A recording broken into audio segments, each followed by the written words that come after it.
Hey everybody, it's Jeff here, and welcome back to another episode here in the Raging Deacon Workshop. Listen, as you can probably hear, I'm getting over a little something. The plague has recently swept through our house. I'm a mess. The workbench is a mess. Everything is just a mess. And I want you to know, as the patriarch of this family, that, I help set the standard of dealing with situations like these with calm, cool, collective, stoic manner, reservedness, and male toughness. Oh man, where's the cold medicine? Oh God, I need that cold medicine. I can't find it. Where is it? Oh, there you are. Cold medicine. No, it's empty. Hey! Who had the last of the cold medicine? How am I supposed to go to sleep tonight? All right, with that all being clear, I tell you what, let's get on to our episode today. Today, we are going to be starting the first of 2 episodes restoring this Wilton Flip Grip Vise. So there we go, the old Flip Grip Vise there and everything. And it's going to be a 2-part episode. With this first part, we are going to be doing the cleaning and the restoration and getting it working. And in the second episode, we are going to be doing the finishing. So I'm going to be showing you a technique that I've used on a couple other vices for giving it kind of like a brass look to the finish and everything. So I tell you what, let's head up to the command center and let's take a look at what we have to do on this vise.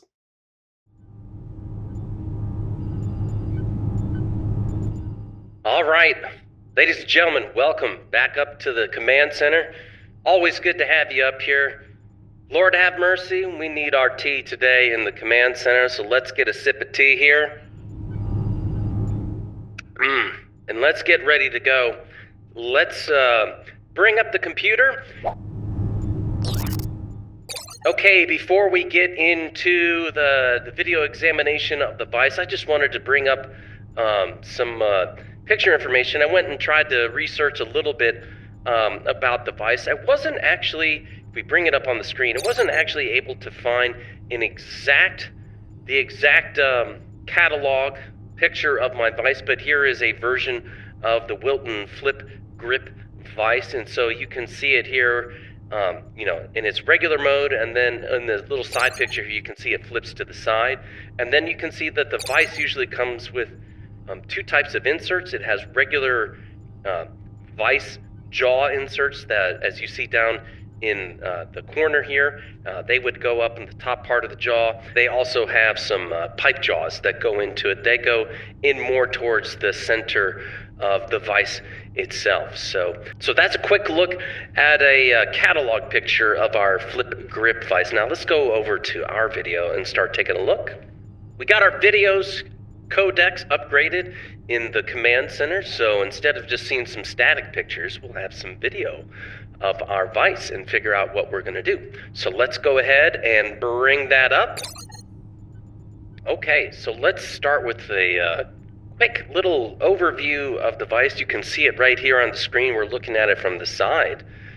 It looks pretty good. We do not see any real damage or anything. We do certainly see some rust and everything, and it's certainly a little dirty. Now, we do notice a little, looks like a repair down at the bottom there on the chin of the movable jaw, so we'll check that in a little bit. Now, we're going to spin it around at the back here, look at it from the back, get a little light in there so we can see it.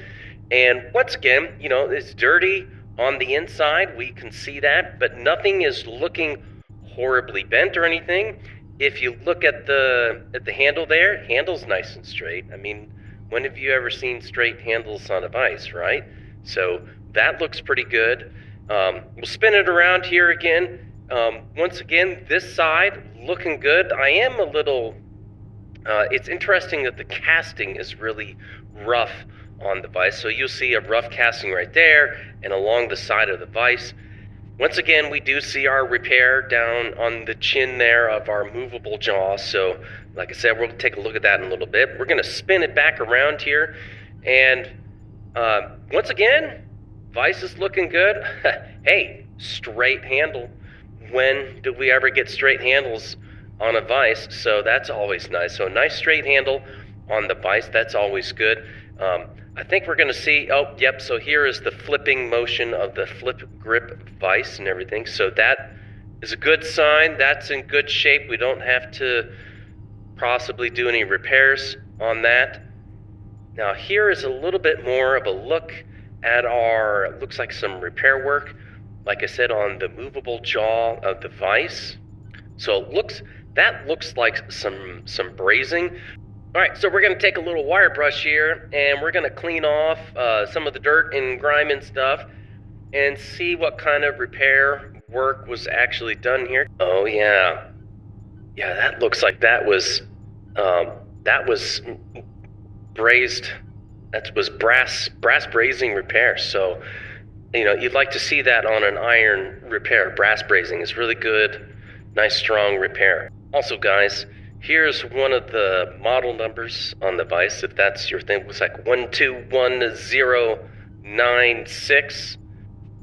Also flip it around to the other side, that is 121091. So there's some model numbers. So yeah, I mean, our vise actually looks in pretty good shape. We're missing the jaws. The screw is a little tough to get it to come out, but it doesn't feel, it's not locked into place or anything. So our job right now is just to get it apart, and then we'll start to clean it. So as you know what I like to say, less talk, more shop, let's get to it.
All right, folks, we've got our vise all apart, which means now it's time to do a little cleaning, which means it's time for the dishwasher.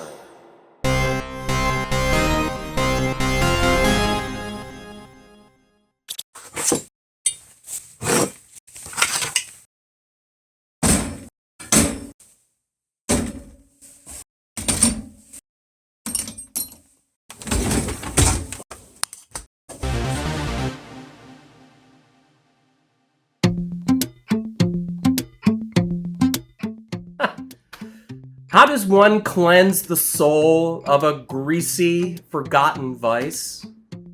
Some would use degreasers, others harsh chemicals. But what if I told you the answer was already in your kitchen? So, cast iron is porous. Over time, it absorbs grease and grime like an old sponge, but meaner. To unlock the vice's true potential, we need to unlock its pores. We need sustained heat, consistent heat.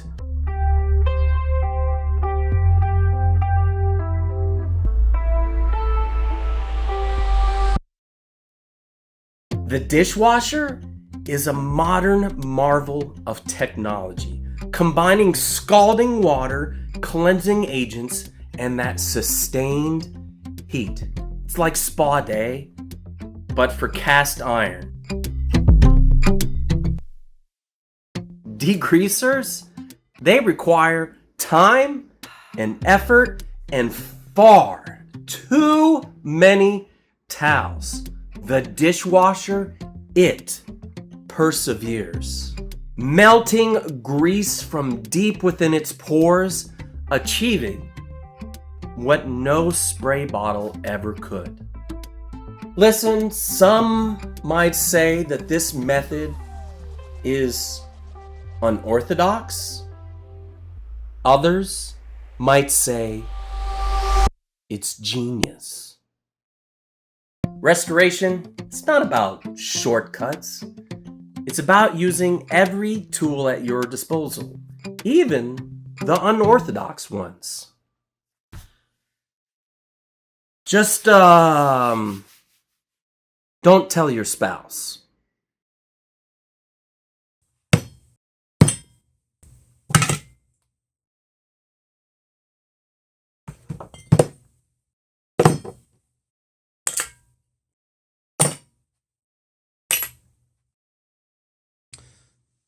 All right, our vise is all washed. I know it probably actually looks a little dirtier than it was before, and I think it's just a combination. One, we've got the actual dirt off, and now we're actually seeing the rust, and plus the dishwasher does cause a little, just some surface flash rusting, which is okay. So what we're going to do next is we are going to put it into the Evaporust, which is over there, and we're just going to let it sit and let the Evaporust take care of getting a lot of the rust off, especially rust on the inside of the vise body. And we're going to let that soak for a couple hours. In the meantime, we're going to turn the heater on so the garage can warm up a little bit for our next steps after we're done with the Evaporust.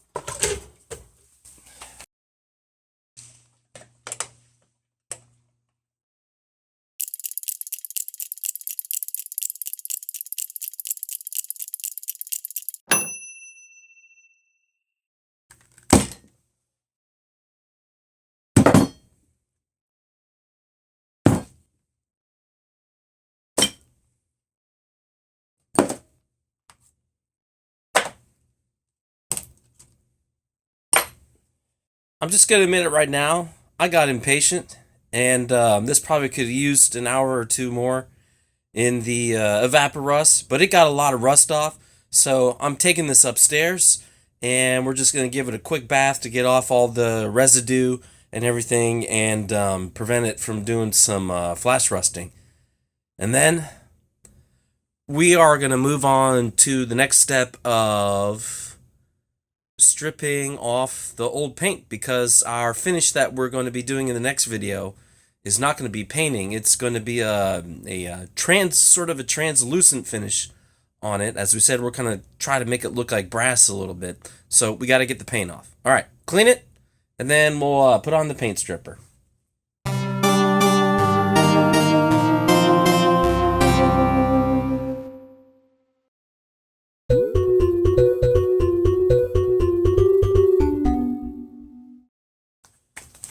All right, we are back from cleaning off the Evaporust residue from upstairs.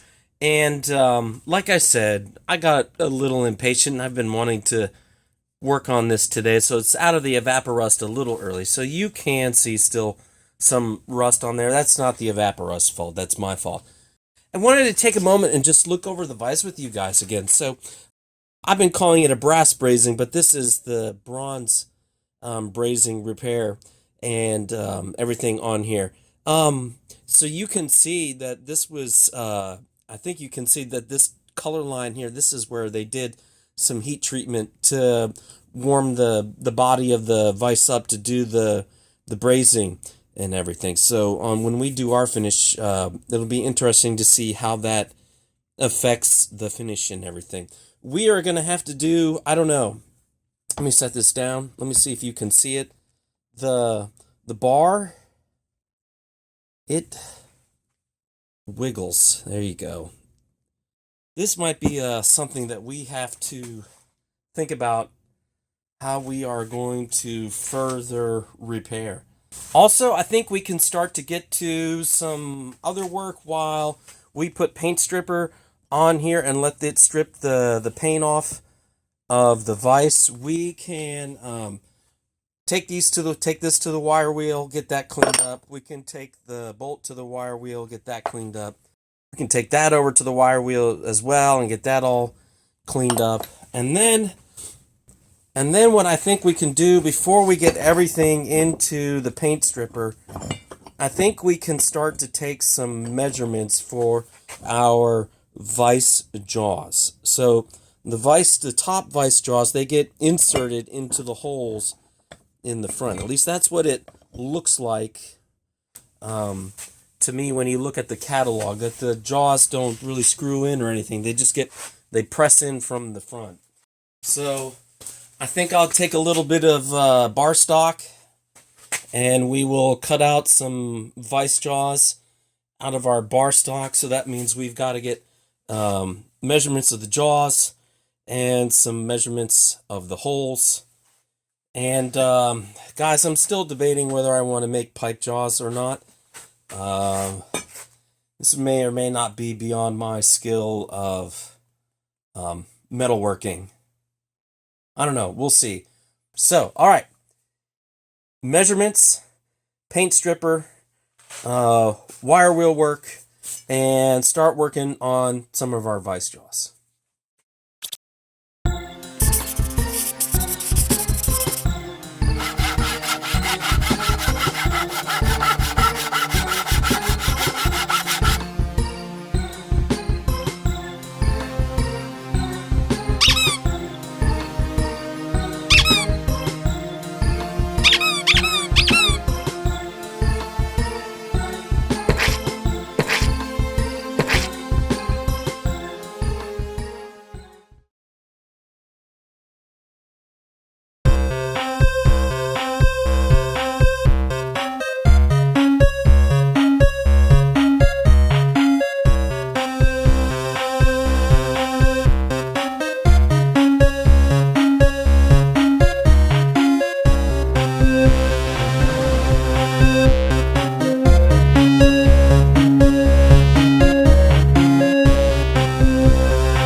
All right, folks, we are making good progress. We have got our paint stripped off all of our vise body parts.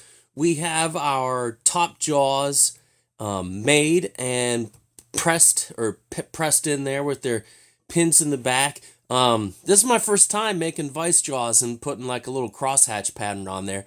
I did it with the hacksaw, as you saw. I tried like a jig with a Dremel and like a cutting wheel.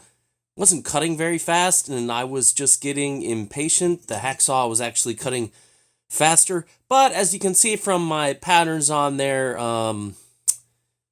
yeah, you can tell I did it manually with the hacksaw. But we've got them on there, and more importantly, I think we are pretty good. What we really are concerned about is that our pipe jaw or vise jaws close nice and tight together. Remember, I gotta fix this head, but that they close and there aren't any gaps, like one side's not cocked one way or the other.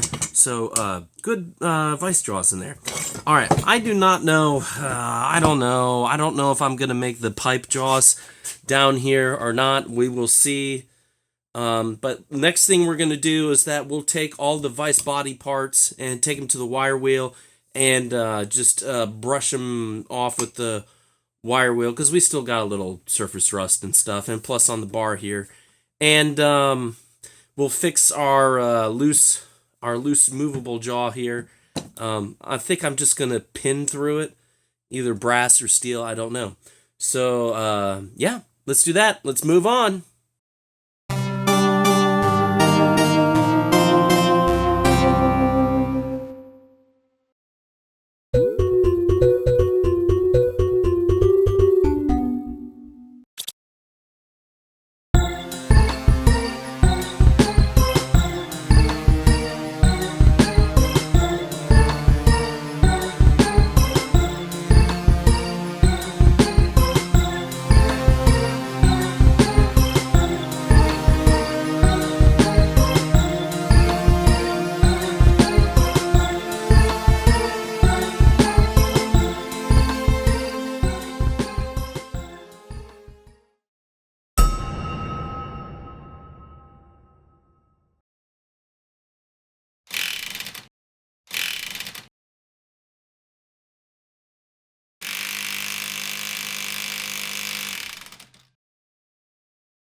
Hey friends, this was going to be the part of the video where I showed myself changing over from the soft wire wheel to the stiff wire wheel, and that's because, as you can see on here, we've got all that horrible casting on this part of the vise, and I want to use the stiff wire wheel, not so much to remove it, but to take it down a little bit and try to blend it in to the rest of the body of the vise. So, here we go.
All right, ladies and gentlemen, I think we have, we're going to call this part 1, done with our Wilson Flip Grip Vise. So we have, I'm really happy with how the wire wheel turned out. It did take down some of the, when we switched over to stiff brush, it did take down some of that really bad casting.